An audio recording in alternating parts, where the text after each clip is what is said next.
Yo, what is going on YouTube? I am Germ here. As you can see up on the screen today, we're going to be talking about this guy who is the most iconic League of Legends player of all time, Mr. Hide on Bush himself, Tyler 1's best friend, T1 Faker. And I'm going to be making my case of why I think the future of Faker is a little bit up in the air right now, and his career could really be going in so many different directions, and that could be exciting, it could be bad for a lot of fans, that could be something you want to hear, don't want to hear, who knows. But again, this is one of the most recognizable faces, one of the biggest brands, one of the biggest players, and just the most iconic guy really in League of Legends history. So what is going on with him, what's going on with his future is always going to be a big deal to Korean fans, but really to fans all around the world. And there's just a lot going on in this, so we're going to be, breaking it down from a couple different angles, and I'm going to be making my case about what I think could be interesting or could be happening in Faker's future. So hopefully this is a fun one, a video that you guys enjoy, and of course, as always, I would love to get your guys' thoughts and opinions on it all as well. But before we get into that, make sure, if you haven't already, smash that like button. I would appreciate it so much. That would be absolutely awesome. It helps me out so much with YouTube algorithm, getting our videos out to more and more people, helping us grow, running those numbers up. That would be amazing. If you're not already subscribed, definitely click that subscribe button as well while you're at it, while you're down there. They're right by each other. You can just click them both real quick. That would be great. Again, hey, we're all about the numbers, trying to run it up. That would be awesome. With that being said, here we go, getting right into this. So we got to start this story first by giving you a little background on what's going on right now in the LCK. First, if we take a look at the LCK standings, make sure you can get a good look at that on the screen. We can zoom in a little bit. Here is the current LCK standings as of today, February 4th. You will see we got Damwon Gaming Kia in first at 5-1, 10-4. They're doing awesome. Hanwha Life, they're right there. DRX, Gen G, Afrika Freaks. All the way down in 6th place right now is T1, and all offseason long, a lot of us were hearing about how this was going to be a big year for T1, how they had a really awesome, exciting roster this year, and they were expected to be a threat at Worlds. A lot of people had them coming into the season in the power rankings as the second or third best team in the LCK. I know some people were excited about DRX, some people were excited about HLE, some people were excited about Gen G, but T1 is pretty much in the top 3 for most people, even though Damwon Gaming, looked like a force to be reckoned with again coming into the season. And so people thought, T1 will be able to go back to Worlds. They'll have an awesome showing. We weren't really sure if Clozer or Faker was going to be playing more often or at all, or how that was going to go, but people were excited for this team either way. But again, so far, things have been pretty disappointing. 3-4 record in series, 9-10 record overall. Things are not looking great. They have 2 series left in the first round robin, one against DRX, one against Freedit.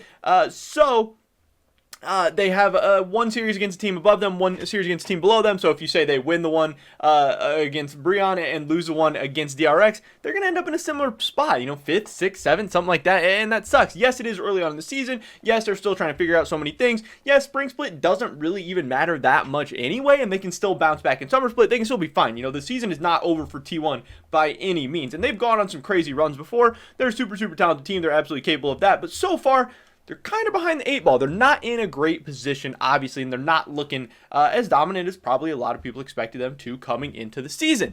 The other side of all this is the fact that when we take a look at their games, they recently, yesterday, had a series against NS Red Force. Yes, in this series, Faker did play in all 3 games, 206 on Orianna. In Game 2, he was 1-5-2 on Twisted Fate. Obviously not the best game in the world, but in Game 1, he had a very nice Azir game where he went 4-0-6. But if you take a look at some of the other series, Afrika Freaks, you will notice that Clozer is playing, and they're losing to Afrika Freaks, and then in this game also Clozer's playing. Go next to their Sandbox series, you will notice more of Clozer on Orianna. Game 1, Clozer on Orianna again. Faker is not playing super often. He's not playing a majority of their games. Right now, Clozer is the majority of the time the starter for T1. Yes, Faker's getting in there every once in a while. He's getting in there getting some series and stuff, but he's not playing consistently. He's not kind of getting the respect of being, the Faker that we all know and love, who would be undoubtedly the starter on your team, and you would want, playing as much as often. Now, obviously, Faker is at a different point in his career. I wouldn't say he's getting older, but he's a veteran at this point. He's more experienced, and Clozer is this young, up-and-coming, stud that they want to get a lot of playing time, that they kind of want to be their future. Because obviously, Faker is great, and even he's still pretty great to this day. but he's not going to be around forever. They do need to think about their future and everything. So they're getting Clozer as much stage time, letting him practice as much as they can, and hoping, kind of shaping him into being the T1 mid laner of the future. So this leaves Faker in a weird position. Not only is he not the consistent starter on T1, who has historically been his team, he's the captain, the main man, the star of the show, but also he's kind of the backup mid laner for a team that's struggling in the LCK. So long term, this is kind of a weird position to be in, and at that point, I wouldn't be surprised if Faker starts considering his other options. Going a little bit deeper into this, there was this interview posted on Reddit where Faker talks about how a 10-man roster is stressful to the players.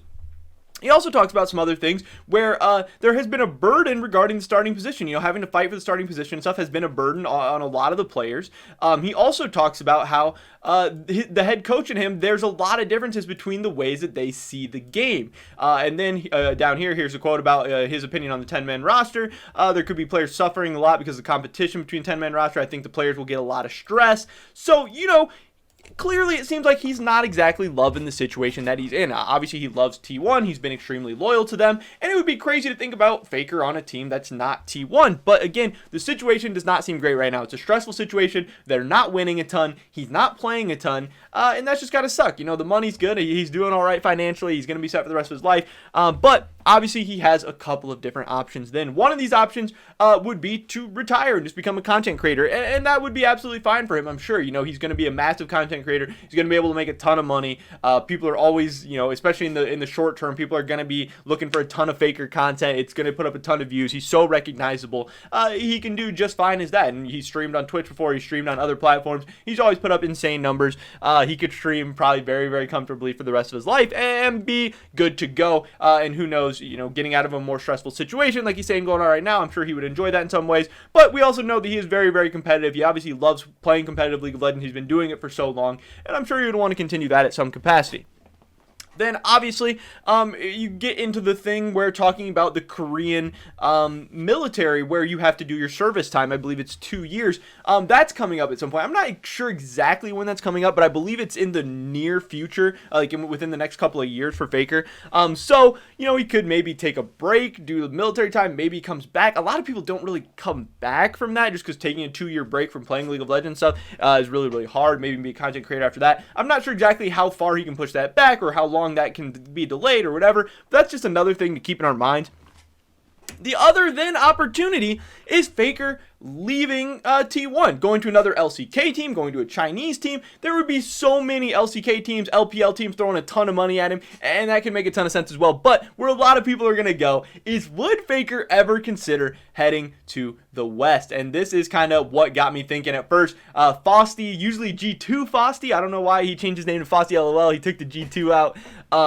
But this guy, he does a ton of amazing content on Twitter. He does a show on Twitch. If you guys don't know him, definitely go check him out. He followed me back on Twitter the other day. He said he knows me from YouTube. So, hey, shout out to you guys for, getting my name out there and everything. But he tweeted this, G2 Faker looking spicy. And, you guys complain about my Photoshop and stuff every once in a while. This is not the best Photoshop job. But I did think it was hilarious.